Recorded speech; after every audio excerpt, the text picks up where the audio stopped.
Well, good morning to all of you under the sound of my voice. Welcome to Minister Rick. Moments of inspiration coming to you from Hatchet Bay, Lutheran in the Bahamas. And today I want to talk to us on the subject, God wants to get your attention. Yes, God wants to get your attention. In Jeremiah 29:11 it says, "For I know the plans I have for you, declares the Lord. Plans to prosper you and not to harm you, plans to give you a hope and a future." We can clearly see here that God wants to give us hope and future that He has promised. He gets our attention in order to give us that hope and future. While the methods He uses are not the same for everyone, they are still all common. Let's look at a couple of these methods God uses to get our attention. The first one I want to look at is disruptions. Disruptions. One of the quickest ways God gets our attention is by stopping what we are doing by disrupting our plans. Yes, God stops our plans, disrupts our plans, because we may not have put Him into our plans and we may be going in the wrong direction. And so to refocus us, He brings disruptions.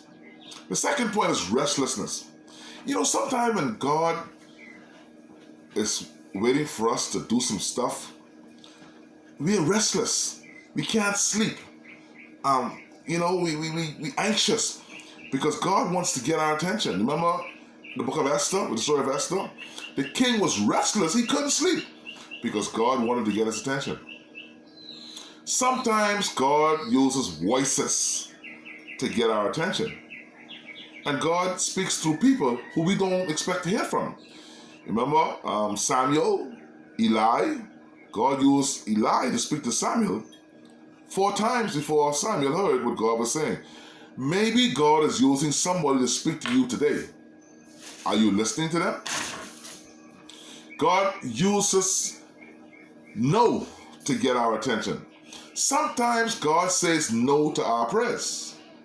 We don't like to hear no, but it surely gets our attention. In 2 Samuel chapter 12, David prayed for a sick child to get healed. He prayed over and over and over, but the boy died. Yes, God got David's attention when the child died, and David accepted it. Sometimes God brings disappointments to get our attention, and all of us have been there. You've been disappointed as a child, as an adult. Many things in life have brought disappointment to you, and yes, that's one of God's ways of getting your attention. God uses defeat to get our attention. You see, in the book of Joshua, a little town called Ai, defeated the entire nation of Israel of over 3,000 soldiers. Yes, a little small army defeated the big army of Israel with over 3,000 men because God wanted to get Joshua's attention, and He did. Loss of possession. You see, Job, remember Job? Job was rich and he had it all. But Job lost it all because God wanted to get Job's attention. Job had 7,000 sheep, 3,000 camels, 500 yoke of oxen, 500 donkeys, and a large number of servants. Guess what? Job lost them all in one day, including his 10 children. God got Job's attention simply because, and also because, Job did nothing wrong. Sometimes tragedies causes God to get our attention. Not only did Job experience tragedies through all his losses, he also experienced sickness and affliction. Job's whole body broke out in sores. God got Job's attention. What about you today and me? Has God gotten your attention yet? Has God gotten your attention yet? Has any of these things ever happened to you? No? Disappointments, defeat, loss of possession, tragedies? Listen, over 400,000 people have died from the coronavirus. You think God has gotten anybody's attention as yet? Let me bring it closer to home.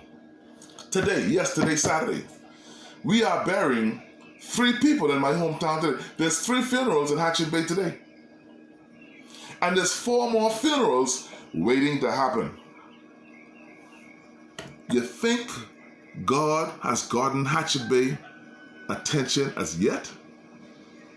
You think? What else God has to do to get your attention and my attention and our attention? What else God has to do? Selah. Think and then act on these things. God bless you today.